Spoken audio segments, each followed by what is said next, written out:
हमारे YouTube channel स्माइला tutorials में आपका स्वागत है। मैं ब्रिजराज कंप्यूटर फैकल्टी।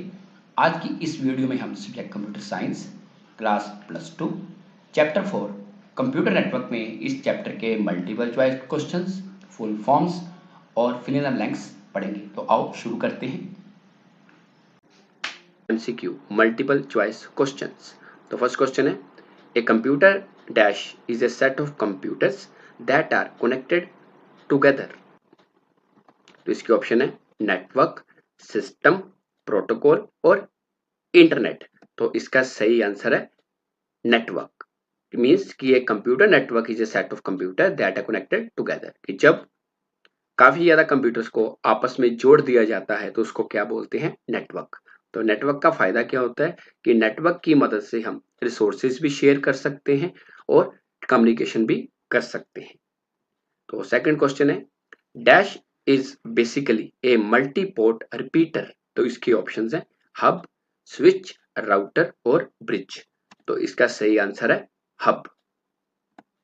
हब कुछ दिखने में ऐसी नजर आती है, अभी आपको कुछ बताऊंगा कि आपको मैंने बताया कि नेटवर्क क्या है, कि जब दो या दो से ज्यादा कंप्यूटरों को आपस में जोड़ देते हैं तो नेटवर्क बन जाता है। लेकिन आपको बताना चाहूंगा कि कंप्यूटर कभी भी आपस में नहीं जुड़ सकते। उनको जोड़ने के लिए हमें एक ऐसी डिवाइस चाहिए जिनकी मदद से नेटवर्क बनाया जा सकता है। तो वो एक डिवाइस क्या होती है, हब। तो आपको बताया कि हब क्या है, कि हब एक मल्टीपोर्ट रिपीटर है। आप पीछे देख रहे हो, इसके पीछे काफी ज्यादा आपको पोर्ट्स नजर आ रही हैं। इसको इसलिए इसको बोलते हैं मल्टीपोर्ट रिपीटर। इसमें क्या है कि जितने भी कंप्यूटर नेटवर्क में है, जो कोई भी नेटवर्क डिवाइस है, उसको इसके साथ जोड़ के नेटवर्क में ऐड किया जा सकता है। इसका बेनिफिट क्या है कि जो भी कंप्यूटर नेटवर्क में जुड़ेगा उसको वो सारा डाटा मिलेगा जो हब के ऊपर आएगा। मीन्स ये हब क्या कर रही है, ये डाटा को मल्टीपोर्ट रिपीटर का काम कर रही है कि जितने भी कंप्यूटर नेटवर्क में जुड़े हैं वो सभी उस डाटा को शेयर कर सकते हैं। अगर हमारे पास हब नहीं है तो सभी को अलग अलग डाटा भेजना पड़ेगा। लेकिन हब से क्या है कि एक जगह से डाटा शेयर कर दिया तो जितनी भी डिवाइसेस साथ लगी हैं वो सभी उस डाटा को शेयर कर सकते हैं। जैसे मान लो एक कंप्यूटर लैब है हमारे स्कूल की। कंप्यूटर लैब में हमने क्या किया है कि हमारा 6 कंप्यूटर का नेटवर्क है, 6 कंप्यूटर का। हमने क्या किया, प्रिंटर लगा दिया पहले सर्वर के साथ, फर्स्ट कंप्यूटर के साथ। अब जितने भी कंप्यूटर उस लाइन में लगे हैं वो सभी उस प्रिंटर को शेयर कर सकते हैं। तो नंबर 2 है, A dash is a 2 port device. ये 2 पोर्ट डिवाइस कौन सी होती है, हब, स्विच, राउटर और ब्रिज। तो इसके ऑप्शंस हैं, इसका सही आंसर है ब्रिज। तो बताना चाहूंगा कि जो ब्रिज है ये भी एक नेटवर्क डिवाइस है जो भी कंप्यूटर नेटवर्क में यूज होता है। ये कब यूज होता है, जैसे हमारे पास देखो कि लेफ्ट साइड पे आपको एक नेटवर्क यूज हो रहा है, हब के साथ एक नेटवर्क अटैच है, राइट साइड पे दूसरा नेटवर्क अटैच है। अब दोनों नेटवर्क आपस में कम्युनिकेट करना चाहते हैं तो वो पॉसिबल नहीं है कि लेफ्ट वाला नेटवर्क और राइट वाला नेटवर्क, ये मान लो दोनों लोकल एरिया नेटवर्क हैं, इनको डायरेक्ट नहीं जोड़ा जा सकता। इनको जोड़ने के लिए एक ऐसी डिवाइस चाहिए जो एक उसमें मीडिएटर का काम करे, एक ब्रिज का काम करे। तो वो डिवाइस क्या होती है, ब्रिज। तो हम कह सकते हैं कि जो ब्रिज है वो दो अलग अलग नेटवर्क्स को आपस में जोड़ने के काम आता है। तो नंबर 4 है, वाईफाई स्टैंड्स फॉर, कि वाईफाई का मतलब क्या होता है। तो इसकी ऑप्शन है wireless field, wireless Fidelity, wire fire और वायर फिडेलिटी। तो इसका सही आंसर है वायरलेस फिडेलिटी। और वाईफाई को हम वायरलेस लैन भी बोल सकते हैं। जो वाईफाई का आइकन है कुछ ऐसे नजर आता है, आपने देखा होगा, आपके मोबाइल में भी होता है।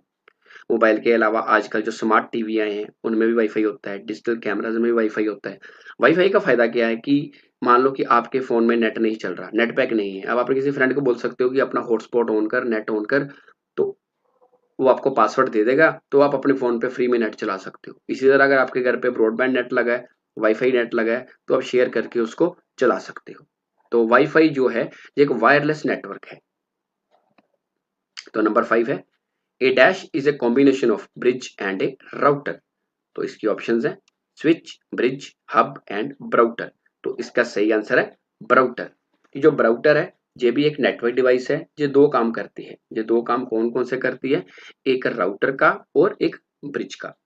जब ये राउटर का काम करती है तो तब ये क्या करेगा कि जो भी डाटा पैकेट नेटवर्क में आ रहे हैं जिनको रूट प्रोवाइड करेगा, और जब ये ब्रिज का काम करेगा तो ये क्या करेगा कि जो लैंड पे ट्रैफिक आ रहा है उस ट्रैफिक को फिल्टर करेगा। तो डाटा पैकेट मैंने वर्ड यूज किया। डाटा पैकेट का मतलब ये है कि नेटवर्क पे जितनी भी डिवाइस जब कम्युनिकेट करती हैं तो वो डाटा को पैकेट के रूप में भेजती हैं। और पैकेट में दो पार्ट होते हैं, एक होता है कंट्रोल पार्ट, एक होता है इन्फॉर्मेशन पार्ट। कंट्रोल पार्ट में होता है सोर्स और डेस्टिनेशन, कि डाटा आया कहाँ से है, और डेस्टिनेशन मतलब जाएगा कहाँ से। और इन्फॉर्मेशन का मतलब कि जो इन्फॉर्मेशन आप पैकेट में भेज रहे हो। तो नेटवर्क पे जब भी कोई डाटा जाता है तो पैकेट के रूप में जाता है। तो नेक्स्ट है फुल फॉर्म्स। फर्स्ट है यूटीपी। यूटीपी का मतलब होता है अनशील्ड ट्विस्टेड पेयर। ट्विस्टेड पेयर एक गाइडेड मीडिया है, गाइडेड मतलब कि एक वायर्ड मीडिया है, और अनशील्डेड मतलब जिस केबल की शील्डिंग ना हुई हो, जिसके ऊपर शील्डिंग कवर ना चढ़ा हो, वो होती है अनशील्डेड केबल। और जो ट्विस्टेड पेयर केबल है इसके अंदर कॉपर की वायर्स होती हैं जो नेटवर्क में यूज होती है। Number 2 FTP. एफटीपी का मतलब है फाइल ट्रांसफर प्रोटोकॉल। इसमें दो चीजें यूज होती हैं, डाउनलोडिंग एंड अपलोडिंग। जब हम नेट से कोई डाटा अपने लोकल कंप्यूटर में स्टोर करते हैं उसको बोलते हैं डाउनलोडिंग, और अगर हम अपने कंप्यूटर या मोबाइल से डाटा ऑनलाइन नेट पे डालते हैं उसको बोलते हैं अपलोडिंग। मान लो व्हाट्सएप पे किसी का स्टेटस देख रही हो, दैट इज डाउनलोडिंग, कि आप उसको देख रहे हो साथ साथ। और अपलोडिंग, आप अपना स्टेटस नेट पे डाल रहे हो, व्हाट्सएप पे डाल रहे हो, दैट इज अपलोडिंग। इसी तरह मान लो आपने आपको व्हाट्सएप पे किसी ने को फोटो भेजी है या वीडियो भेजी है, आप डाउन एरो पे क्लिक करके उसको डाउनलोड कर रहे हो। और अगर आप किसी को वीडियो भेज रहे हो तो वो क्या है, अपलोडिंग। तो नंबर 3 है एसएमटीपी, कि एसएमटीपी का पूरा नाम क्या है। इसका पूरा नाम है सिंपल मेल ट्रांसफर प्रोटोकॉल। ये कि टीसीपी आईपी प्रोटोकॉल होता है। टीसीपी आईपी मतलब ट्रांसमिशन कंट्रोल प्रोटोकॉल, और आईपी का मतलब इंटरनेट प्रोटोकॉल। ये ईमेल भेजने और प्राप्त करने के काम आता है। ईमेल के लिए हमारे पास अलग अलग मेल्स होती हैं, जैसे आपके मोबाइल में जीमेल इनबिल्ट होती है, इसके अलावा याहू, रेडिफ वगैरह आप यूज कर सकते हो। नंबर 4 है पीओपी, कि पीओपी का पूरा नाम क्या है। पीओपी का पूरा नाम है पोस्ट ऑफिस प्रोटोकॉल। ये एक स्टैंडर्ड मेल प्रोटोकॉल है। ये भी किस लिए यूज होता है कि अगर हम रिमोट कंप्यूटर से क्लाइंट कंप्यूटर पे मेल भेजना चाहते हैं या प्राप्त करना चाहते हैं तो उसके लिए यूज होता है। मतलब कि रिमोट कंप्यूटर कौन सा है, सर्वर, और क्लाइंट कंप्यूटर कौन सा है, हमारा। कि हमें किसी ने मेल भेजी है तो हमारे ईमेल अकाउंट में आ जाएगी, मतलब हमारे रिमोट कंप्यूटर पे पड़ी है। जब हम अपना नेट कनेक्शन ऑन करेंगे तो हम उस मेल को पढ़ भी सकते हैं और डाउनलोड भी कर सकते हैं। इसका एक बेनिफिट ये भी है कि अगर आपने एक बार नेट चल रहा मेल देख ली है, आप ऑफलाइन मोड में भी उस मेल को दोबारा पढ़ सकते हो। वो किसके कारण, पीओपी के कारण। और नंबर 5 है HTTP। HTTP का पूरा नाम क्या है। HTTP का पूरा नाम है हाइपर टेक्स्ट ट्रांसफर प्रोटोकॉल। जब भी हम कोई वेबसाइट ओपन करते हैं आप देख सकते हो उसके लेफ्ट साइड पे HTTPS लिखा नजर आता है। आजकल HTTP वाली साइट नहीं चलती, S वाली चलती है। HTTPS मतलब hyper text transfer protocol secure socket layer, कि वो जो साइट्स होती हैं वो SSL से अप्रूव होती हैं, कि उसमें हैकिंग के चांस कम होते हैं। अगर आपको कोई साइट HTTP वाली मिलती है तो उसको कभी भी ओपन नहीं करना। और लास्ट नंबर 6 है MSC का पूरा नाम। MSC का पूरा नाम है मीडिया एक्सेस कंट्रोल। इसको फिजिकल एड्रेस और हार्डवेयर एड्रेस भी बोला जाता है। ये जो एड्रेस है ये इलेक्ट्रॉनिक डिवाइसेस, जहाँ जो नेटवर्क डिवाइसेस होती हैं उनका एक यूनिक और परमानेंट एड्रेस होता है। चाहे आपकी डिवाइस मोबाइल है, कोई स्मार्ट LCD है, या कोई ऐसी डिवाइस है जिसे आप नेटवर्क में लगा रहे हो। आगे है fill in the blanks. So number 1 है there are total dash layers in the OSI model, कि OSI मॉडल में टोटल कितनी लेयर्स होती हैं। तो इसका आंसर है 7, कि OSI मॉडल में 7 लेयर्स होती हैं। तो OSI मॉडल के बारे में आपको बताना चाहूँगा कि जो OSI मॉडल है इसका पूरा नाम है ओपन सिस्टम इंटरकनेक्शन। ये मॉडल ISO के द्वारा 1984 में तैयार किया गया था। और ये जो मॉडल है ये 7 लेयर्स का आर्किटेक्चर है।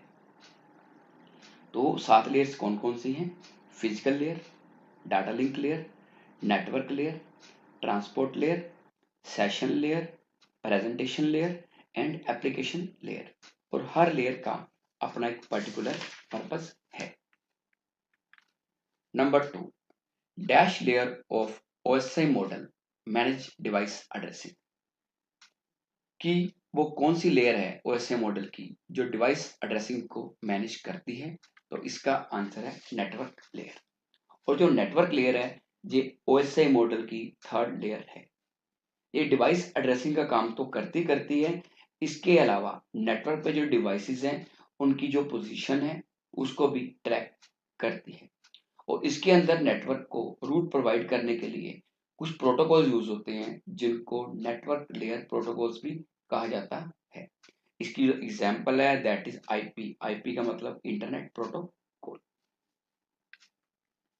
Number 3, in dash media data is transmitted using cables.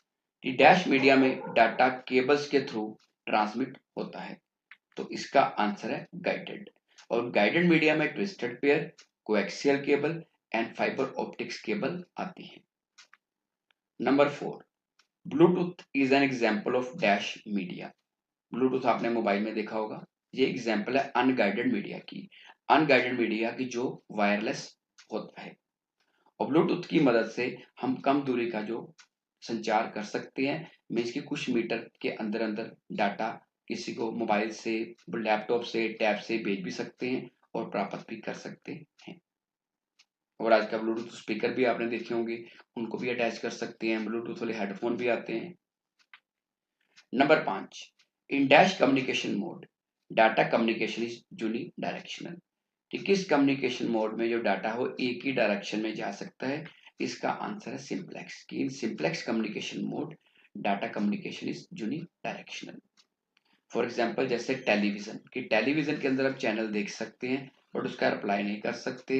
इसके अलावा डिवाइस होती है pager, that is also simplex communication mode. तो आज के लिए इतना ही। अगली बारी फिर किसी नए टॉपिक के साथ मिलेंगे। अगर आपकी कोई क्वेरी है तो आप कमेंट सेक्शन में पूछ सकते हैं, जहां अपने कंप्यूटर अध्यापक की मदद ले सकते हैं। धन्यवाद।